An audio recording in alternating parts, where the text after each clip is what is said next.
Assalamualaikum warahmatullahi wabarakatuh. Perkenalkan, saya Vika Anggraini, NPM 1901012042 dari Prodi Pendidikan Agama Islam semester 4 dari kelas C.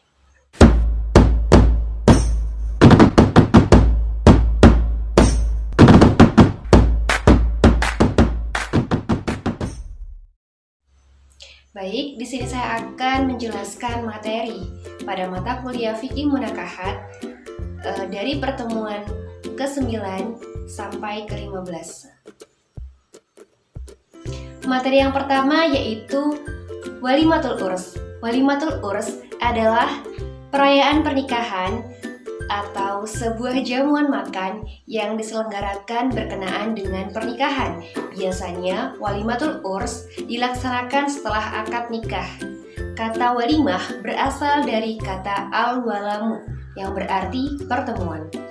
Sebab Rasulullah SAW memberitakan kepada Abdurrahman bin Auf radhiyallahu an saat dia menikah, beliau bersabda, Barakallahu aulin walau bisyain, yang artinya semoga Allah memberkahimu, maka adakanlah walimah walau hanya menyembelih seekor kambing. Hadis riwayat Imam Bukhari.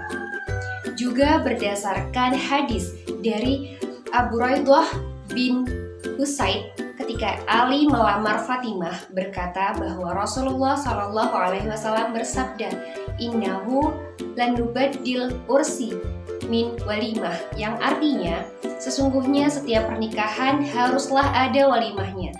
Hadis riwayat Ahmad dan Nasai.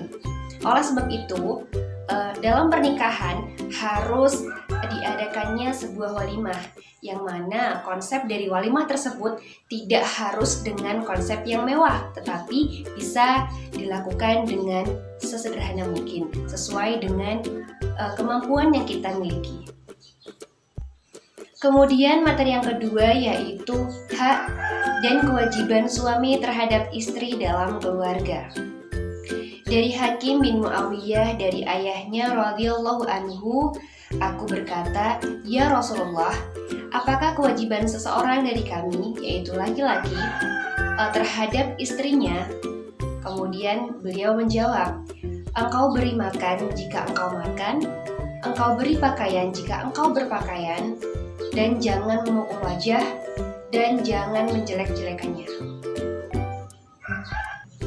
Kemudian hak seorang suami yang harus didapatkan dari istrinya, yaitu istri harus taat kepada suami.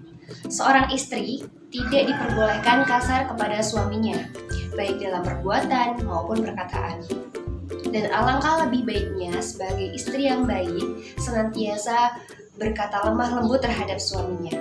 Kemudian, memuliakan suami dengan cara yang halal, yang diridhoi oleh Allah.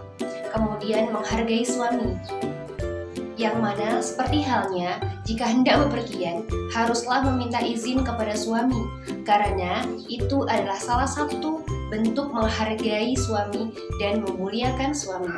Kemudian, memandang suami dengan pandangan kasih sayang. Haruslah lembut pula terhadap suami, tetap dibedakan antara bersama suami dengan bersama orang lain. Kewajiban seorang suami pada istrinya memberikan nafkah lahir dan batin, memberikan senyuman kasih sayang kepada istrinya.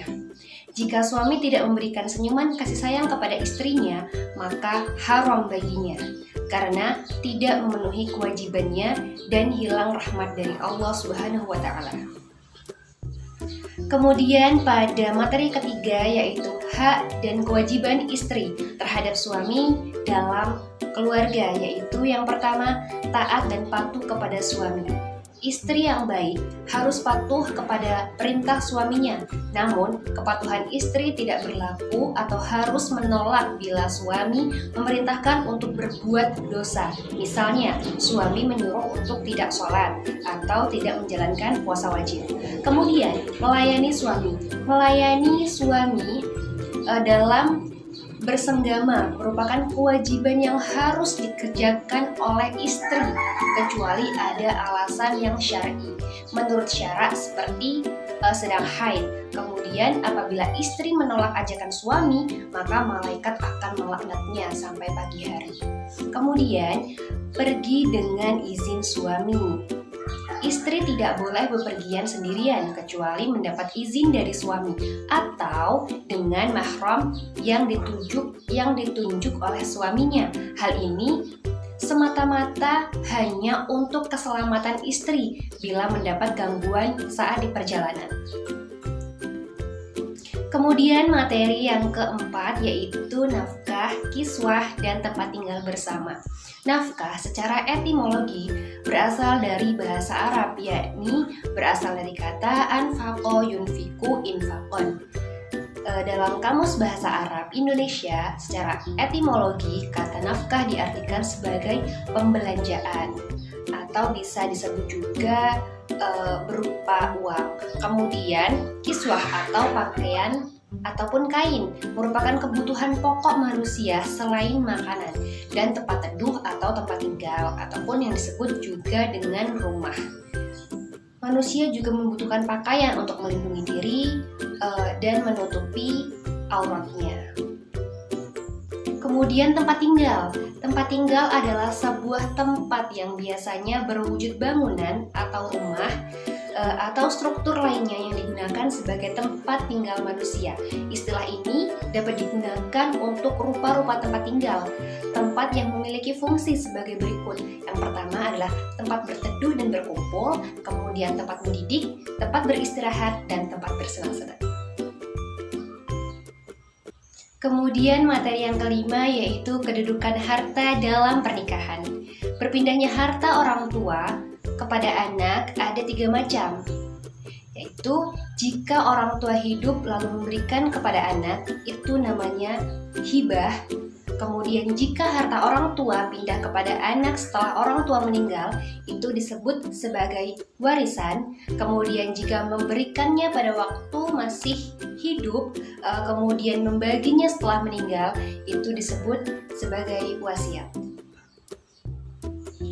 Kemudian pembagian warisan harus dibagi secepatnya agar tidak terjadi perselisihan.